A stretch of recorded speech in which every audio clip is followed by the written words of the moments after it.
close your eyes and pay attention to your breath. Know when it's coming in, know when it's going out. Notice where you feel it most clearly in the body, because the breath is the energy in the body.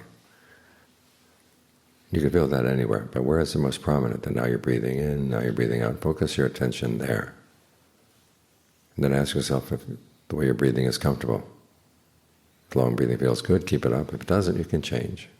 Make it shorter, more shallow, faster, slower, heavier, lighter. Try to use your own discernment to figure out what feels best for you right now. Because the Buddha is trying to get you sensitive to what's going on in the present moment.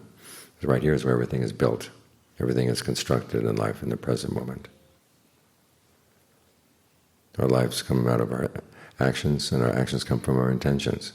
And where do our intentions take place? They take place right now. The problem is that we're very rarely aware of them.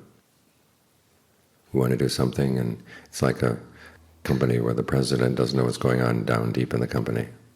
Somebody else is making the decisions. They're given to the president already made. The president just goes along with them. That's where the company is. There's no guarantee that it's going to be safe. You want to be clear about when you're doing something, why you're doing it. Nobody asks you to figure out what makes you want to do something, and ask yourself what would be the good points of doing that and what would be the bad points.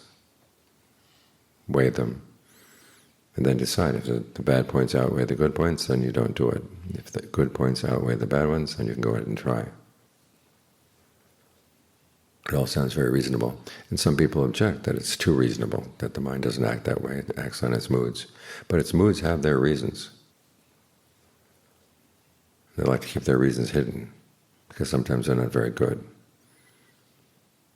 So we want to figure out what the real reasons are so we can understand how we can create a better life for ourselves. As the Buddha said, everything that comes out of the mind. The mind is the forerunner of all things.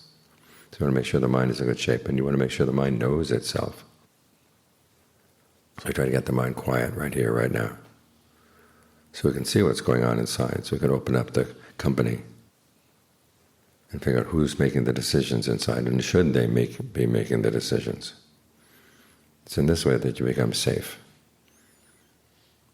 There's a lot of talk now about war and defense, but you might say the Buddha's defense policy was make sure that you don't do anything unskillful in thought, word, and deed, and you're going to be safe.